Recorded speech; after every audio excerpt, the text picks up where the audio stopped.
What's going on, y'all? So listen.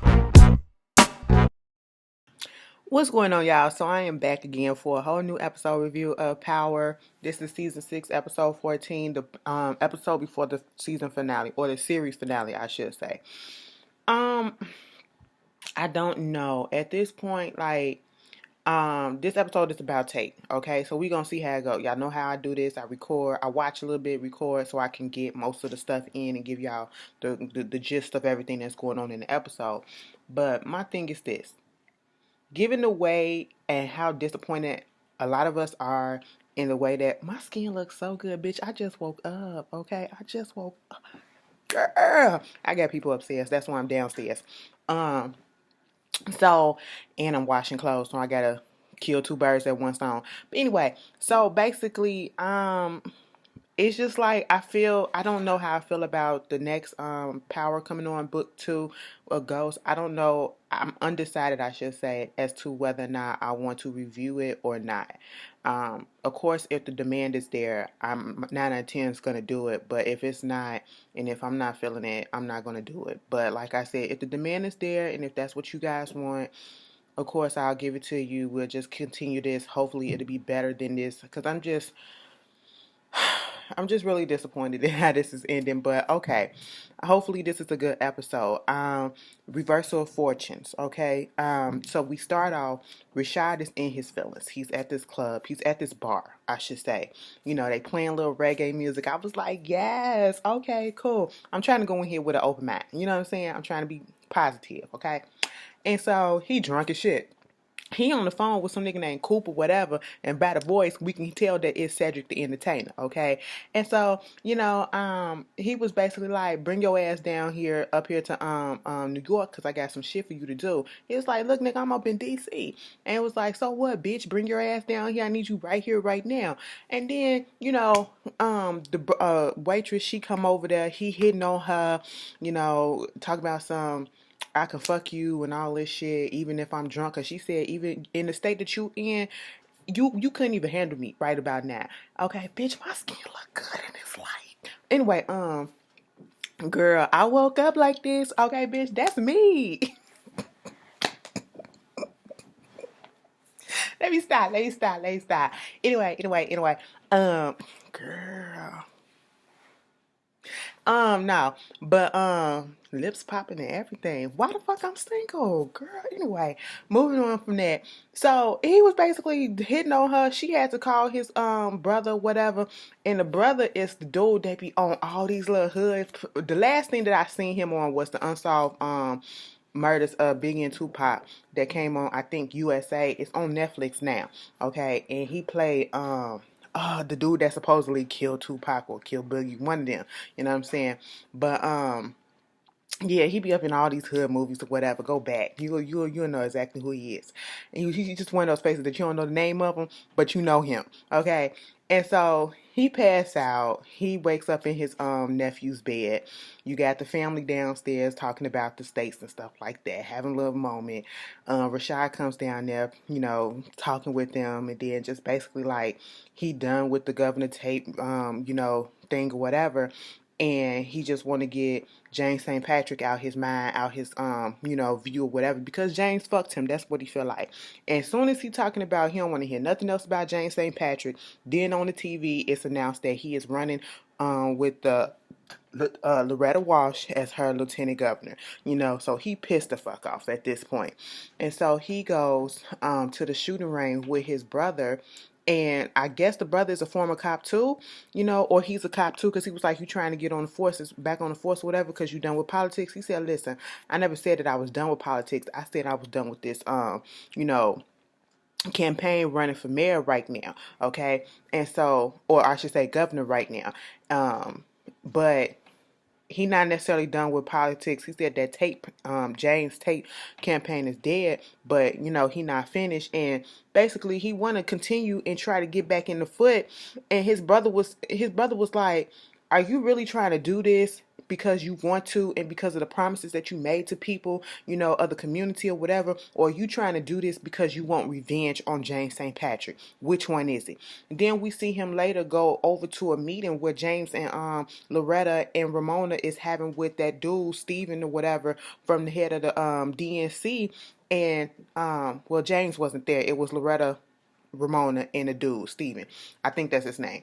And he basically trying to convince them to convince the guy to get off of Loretta's campaign and take James off the campaign and put him and make it a Loretta wash. And it was like a Loretta wash and Tate, a wash and Tate campaign. And he was like, no, bitch, your shit is over with. Your time has come, is gone. And you fucked it up, okay? Don't nobody want to do nothing with you. And then Loretta had the nerve to say, bitch, first of fucking all, I don't want to be seen out here with a New York cop. That's one. And two, I don't need to be seen out here with another black man in a hoodie. I said, hold up, bitch. Hold up, bitch. That sounded a little racist, but I'm going to let you slide for a second. No, I'm not. Girl, what you trying to say?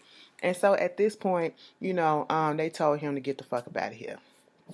You need to just go ahead and go.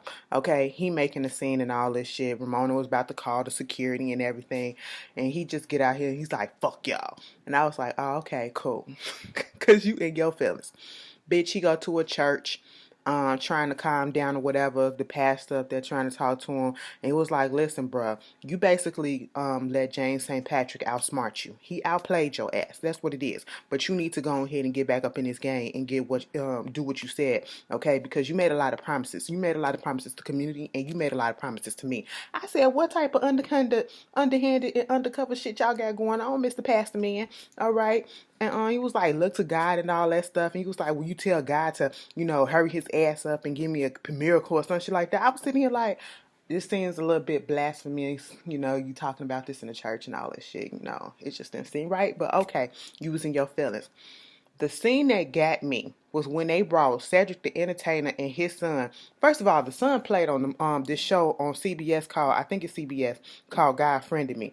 I said, you are on here on a show talking about God sending you a Facebook friend request, giving you all this stuff to do good for people and all this shit, and you gonna get your ass on goddamn Power, and you supposed to be a hitman in training, bitch, with your daddy, baby. Now, first of all, once I found out what they was doing to the dude, why they was doing it to him, because he was up there touching little girls and all that shit, I didn't care no more. But when they was in there and he was giving him tips, this is what you're supposed to do. You're not supposed to cut the femoral cut in the thigh because you're gonna cut the femoral artery and he gonna bleed out. I was like, that's true, that's true. Then when they showed him slicing the goddamn skin off of his thigh,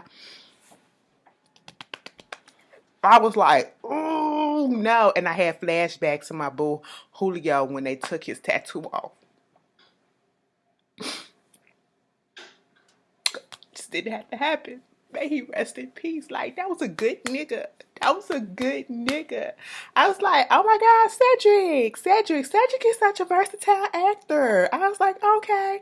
And then it was like, we got to go ahead down here to New York and do with this thing. I said, so y'all sent them to go take out James St. Patrick. Damn, Tate, you really didn't do your homework. You really didn't do your homework. So Tate is at his campaign office just packing up some stuff. Or, he was just looking over some stuff. And then one of his workers, I think his name is Chris or whatever, he come in there and he was asking him for a letter of recommendation. And he was like, look, bro, you don't need nothing like that because the campaign ain't over. And so this is when Blanca and we see Blanca and Saxe come in, and this is when we need to help on something about James St. Patrick. I was like, girl, get the fuck up out of here, bitch. I will not miss this bitch and her forced ass accent.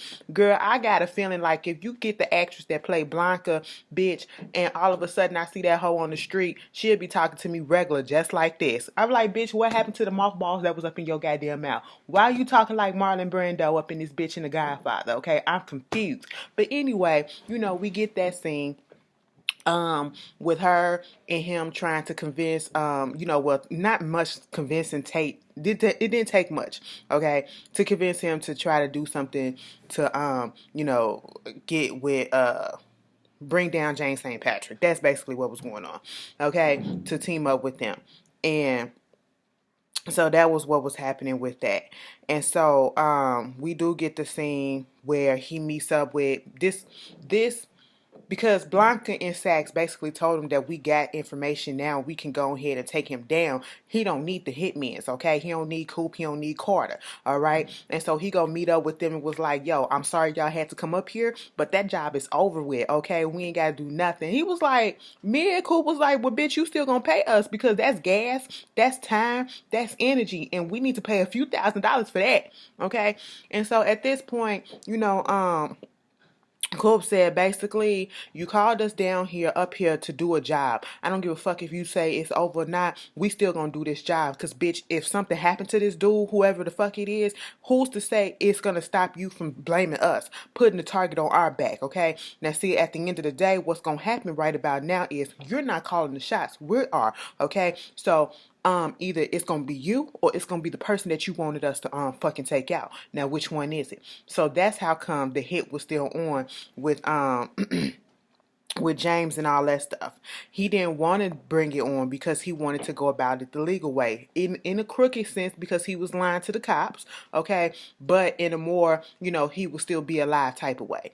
And so at this point, this when he go down to James' club at Truth and trying to tell him, and this is when James like, you a motherfucking sore loser, you ain't got shit on me, I always win, and you ain't this and you ain't shit. James was feeling himself. Y'all remember what was said and all that shit episodes ago. And so we see why Rashad was trying to, caution him and be like, he came there to warn him what was going on.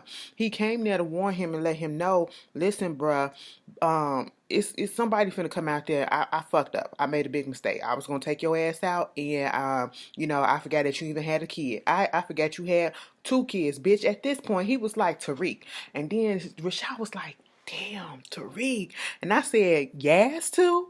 Okay? Don't nobody put Yas up in a thing. Like, fuck Tariq. Tariq can do whatever he got to do. He can take care of himself. Lil Yasmin, she out here by herself just floating the fuck around, okay? She a little kid, okay, bitch? She can't take care of herself. She not on Lil Lisa Marie level yet, okay? Bitch, can you imagine with all the bullshit that she done seen throughout her life, how she gonna grow up to be? That bitch gonna grow up to be a little fucking queen pin, and she gonna fucking take out every goddamn body, okay? She gonna be better than her goddamn daddy. She was like, listen, I seen the game, okay? I seen how my mama played, and I seen how my daddy played my mama, bitch, and I seen what my brother did to my sister, okay? And it ain't never finna happen with me. I'm finna be smarter than all these niggas, She gonna come out on top. But anyway, so at this point, James didn't want to hear it. James ain't want to hear the shit. You got Coop and Carter in the car following James to his little campaign place or whatever, looking at the little meeting or whatever. This was the person that kept on following him and all that shit. And so, when they was in that car, first of fucking all, when they met up with Tate, and Cedric had them fucking Jordans out. Cedric the entertainer was looking like the old uncle in the club, that old man that be up in the club that's at least hitting on 50, okay, that still think he got it. You know what I'm saying? I can hang with the best of them. I said, take them Jordans out and make him look fucking pigeon-toed in the motherfucker, okay? Then they get in the car and they listening to this country ass music, and me and son like, why you can't listen to regular black folk music? Cedric like, bitch, this is black folk music. They took our shit, okay? Let me tell you something. Line dancing ain't nothing but the fucking electric slide. I fell the fuck out when he said that shit. For some reason, it hit me really hard, okay? It hit me hard in my throat, okay? But, that was what was happening. They looking after him, stalking him, stalking their prayer, whatever. And then, you got Tate going to a coffee shop trying to get him, a little diner, whatever, trying to get him some coffee. And his spirits is down. His spirits is down. James just done read him his life. This nigga that came off the street that did not have no political aspirations at all came in and took over his shit. And then, his campaign is just fucked, okay? He don't know what he gonna do. And he owe people all these promises and shit like that. He possibly about to get this nigga killed or whatever. So he got his conscience weighing on him like, damn, I ain't shit. He up in this coffee shop or whatever, and people like, oh my God, it's Councilman Tate. I got my whole community out here voting for you, girl. I'm ready for this, and woo woo woo, and we need you, and fight for the people and all this shit. Can we take a picture? Can I get your autograph? We studying your policies and what? I was like, oh, so this was the little boost of morale that he needed. Okay, he was like, that's what's going on. That's what's up. Okay, got you a little free coffee out the mix too. And so at this point, he go back to the his campaign office, and who there? Cassandra. Cassandra basically was like, listen, bitch, if you gonna fuck a bitch and then fire a bitch, he said, first of all, no, I fucked your ass and you scammed your way up into a congressional seat. And she was like, tomato, tomato, okay?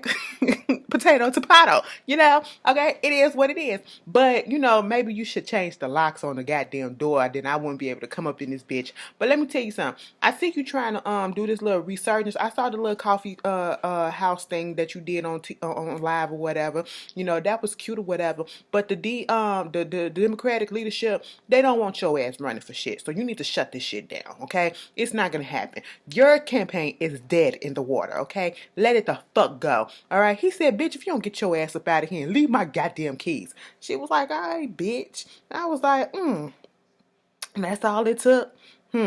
Next thing you know, we see the whole meetup between Tommy and Ghost when they had the little shootout. And then we see Coop and Cooper getting ready, okay? And you know, the first shot that rang out that missed Ghost was from Carter. Okay. I said, listen, Coop, Cedric, you trying to teach this boy what? He can't shoot for shit. He was mixing all them shots, okay? Now, had he got that first shot, James would have been fucking out of here. And he was amateur at best, okay? And so that's when they start shooting or whatever. And then I think it was Tommy that shot the daddy, okay? And shot Cedric, killed his ass, you know. And of course, Tommy like, you ain't the Italians or whatever. And so at this point, Tate is back at his office, and Chris comes back up in there, and he was like trying to get his files off the little tablet or whatever. Of course, Tate get pissed off, tell him to get the fuck out. That's when Dre come up in there, and he was like, listen, I got some information on the St. Patrick's, you know, the whole thing with Tariq or whatever, what you know about Tariq. And so he goes down there to Tasha, trying to make it seem as though James told him that he was going to try to turn in Tariq. And basically he was like, you need to stop him, you need to do this. And she was like, you can't stop that motherfucker, okay? You bringing up Raymond Jones or whatever. I said, you gotta be smarter than that. Come on now. Tasha know damn well that he wasn't finna be blabbing about Raymond Jones to anybody. That means that he gonna be blabbing about all his business to just random folks, okay? He could have came smarter than that. That was a flaw on Tate part.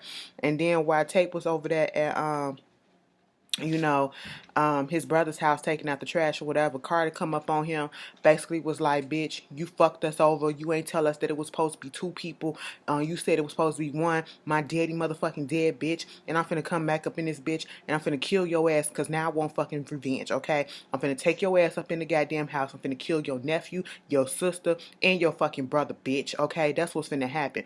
But the brother came out there and shot his ass, okay? She was like, I was looking out the window and I heard some arguing and shit, and I seen the nigga with the gun, and so I just had to shoot his ass, you know? And it was like, saved by the motherfucking brother. Tate is fucking lucky. He just don't understand. So they get in the house and they trying to figure out what's going on, what happened, who did this, who did that. Okay, why was this guy after you or whatever? And then Tate tried to say it was like a mugging. And then it was like the brother kept on questioning him because he's a cop. He like, a mugging? It was like a crackhead mugging. A crackhead mugging in this neighborhood? Now see, if you would have been coming around a little bit longer than you claim you'd have, you would know that the neighborhood has been getting a little bit better over the years or whatever. And so this just don't make sense. The brother is not buying the bullshit that's happening, okay? He know that his brother is into some shit that he's not telling him, okay? And so at this point, he get a phone call, Tate get a phone call and it says it's an emergency. So he had to go down to his campaign office and come to find out the DNC, bitch, they want their shit, okay? They want all their shit right then and there. I said, damn, y'all couldn't wait until the daylight. I guess they was trying to save him the embarrassment of cleaning out his shit during the daylight when everybody was up and at him, okay? You know, and at this point, here comes Simon motherfucking, whatever, Stern. Girl, and Loretta goddamn Wash. I said, what y'all want? I'm thinking that they finna do some underhanded shit trying to get him on the campaign ticket and all this shit too. You know, take James about the thing. Girl, nah, they won't take endorsement of them. Okay? I said, get the fuck up out of here. Do you know how much of a blow to your ego that has to be when you lose the nomination and you gotta endorse your fucking enemy that you was going against? Bitch, no, I can never do politics because I just that ain't my steez, okay? I ain't got the heart for that. But at the same time, I'm sitting here like, y'all bold as shit, okay? Tate was like, bitch, if y'all don't get the fuck up out of here, first of all, Loretta, you ain't shit, okay? You ain't fucking shit. They was like, bitch, this would look good on your ass. This is optics, okay? We trying to help your image, because even though your campaign aspiration is pretty much dead, and if you were to come back from this, it'll probably make you look a little bit better than the fucking sore loser that you looked like earlier, okay? Because remember, they called him on tape, calling her basically a cunt. Okay, calling her a bitch, you know, saying she ain't shit, you know what I'm saying, being a sore loser, all right? Y'all know white people, especially white women, it's like cunt to white women, it's like niggas to black folks. When you call us niggers with an ER at the end, that's basically the same thing, almost the equivalent to calling the white woman a cunt.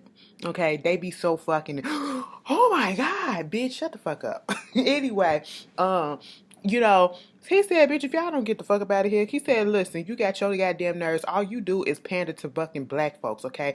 That's what it is. You are low against the black folks, and you ain't doing nothing but pandering for them, and that's why you got James St. Patrick on the ticket. And Loretta said, bitch, you right. And that's exactly why I got him on the goddamn ticket. I don't need to do that shit no more. I said, you know what, bitch? I can't even be fucking mad at you because you was honest in your shit, okay? You said, bitch, you called me out on my shit, and I can't deny that stuff. And that is the strategy that I'm going with, and that's what we're gonna continue to. So you want to endorse, you can endorse, but bitch, guess what? I'm finna get my ass up in this gubernatorial race, and I'm finna be up in the governor mansion, okay? That's what's gonna happen because, bitch, with or without your endorsement, I'm gonna be good, all right? And so he gets a phone call from his brother, basically saying he got to come down there to the cops, pick him up or whatever, so that they can go down to the police station because he had to call the shooting in. And so he in the car and he trying to, ask him basically, do you know anything else? Are you telling me this correct story? You know, he was like, why do it feel like you trying to see if it got holes in the story? And it was like, I'm just trying to make sure this was a clean shoot, you know. And so they go to the police station, they interrogating him, and they were just like, because he's Tate and because he was a former cop, they literally said, basically, and Tate even told him too, told his brother, like, you've been wearing this badge for a minute or whatever, so y'all good at shooting people, whatever, it all merged together. Y'all don't give a fuck about shooting nobody. You should already know that. And then the cops gonna tell them, once a cop, always a cop. So, you know, they joking about this whole thing about killing this black man and all this shit. Oh, he had a little few priors. It was nothing major, whatever, but you're okay with it. You're hee-hawing about it up in the investigation room, and the only person that with some sense and some somewhat respect was goddamn Kamal, the brother, trying to say, just have some fucking respect. I mean, the man just got killed or whatever. Okay, but you killed him. It was a clean shoot. You know, Tate is he said, you saved your brother's ass, and you know you should be happy about that, and woo woo woo. And next thing you know, this other officer come in the door, and he basically was like, all hands on deck because it was a shooting at Truth nightclub. This is when we find out about, you know, James St. Patrick being shot, because before that, you know, we saw the scene where Tate had called DeAndre and, you know, told him to go shoot James, okay? And so Tate is nervous. He in the car with Kamal. and they going back and forth about their past and who had the better life, and why would you do some shit like this. He somewhat admitted that he had something to do with it, but didn't necessarily implicate himself. He said that it's a possibility that Dre might try to say that he paid him to do it, and I was like, but if he paid, why would he just pull out his ass that he paid you to do it? Mind you, he was in his feelings already. That's the reason why he went on ahead and called Dre to do this anyway, because Blanca came in and said that the judge wouldn't sign off on the arrest warrant, so the testimony won't be needed. So, at this point, he doing all of this and just they going back and forth, and they finally get to the nightclub, and Kamal told him to stay in the car. He gets out the car with his gun and his hoodie. Okay, what you doing? You walking up there to Truth like what? You was supposed to blend in or whatever? What, you was about to shoot Dre or something like that?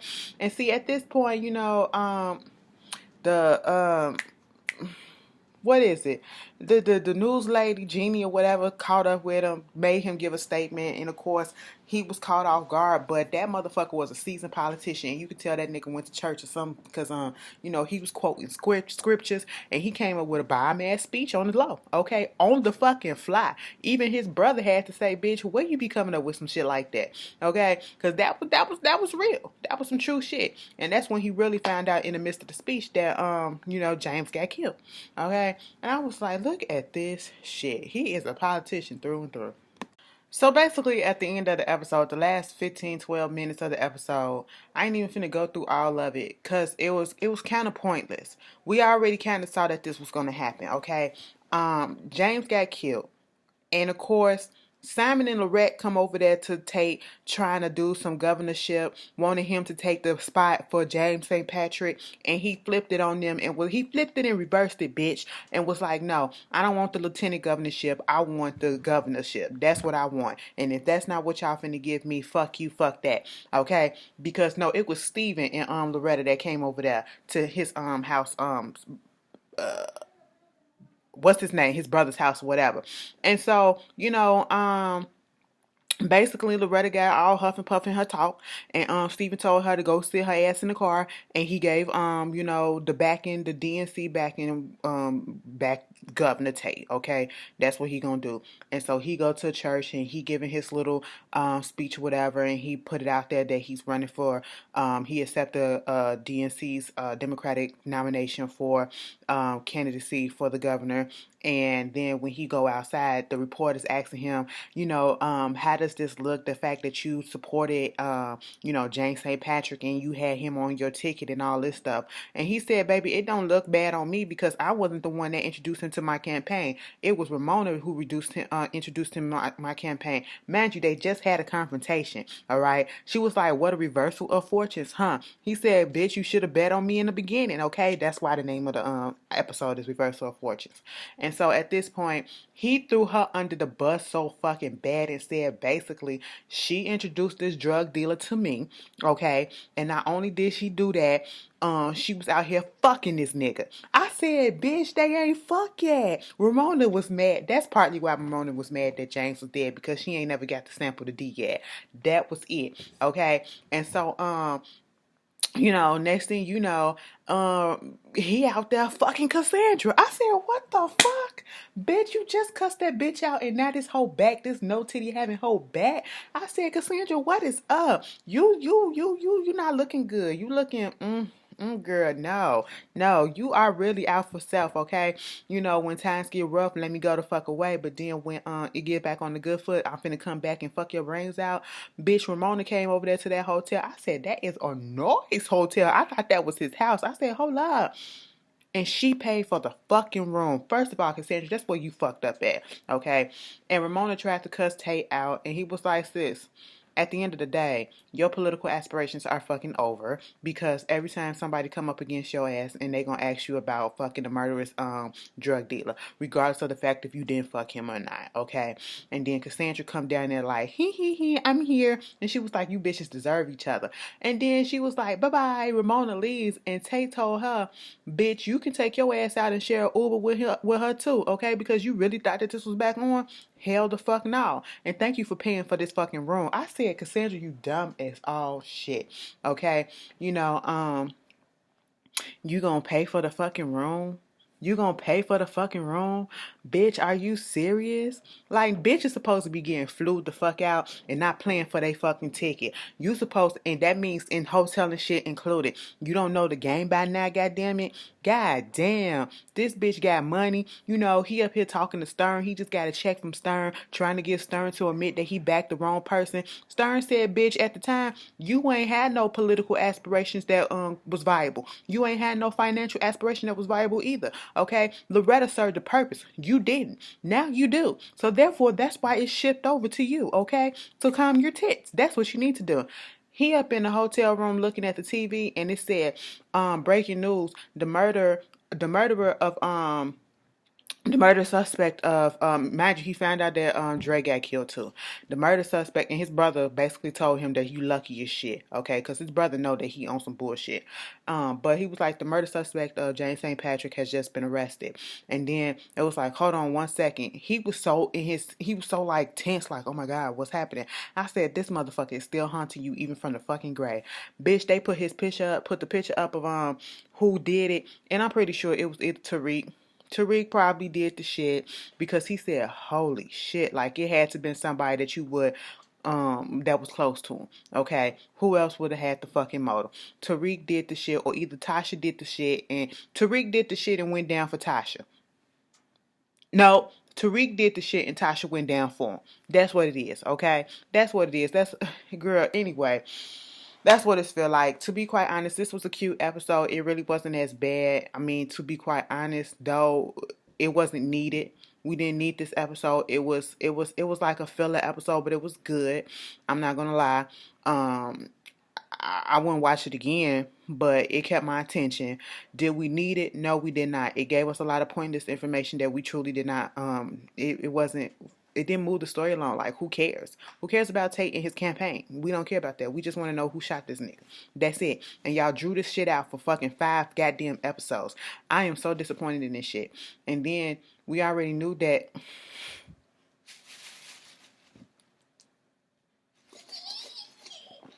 We already knew that. Is that a plastic bag? Yes. That is so ghetto. Anyway, we already knew that Tate didn't kill him because he sent Dre out there. So what was the point of this episode? I don't get it, but it was cute. Y'all tell me how y'all feel about it. And tell me, pretty sure that it was Tariq, and I ain't even watching no spoilers or whatever, but that's basically what it's looking like. Tariq or Tasha killed him or they did the shit together. Ugh. So fucking predictable at this point. Y'all tell me how y'all feel, and I'll see y'all later. Peace.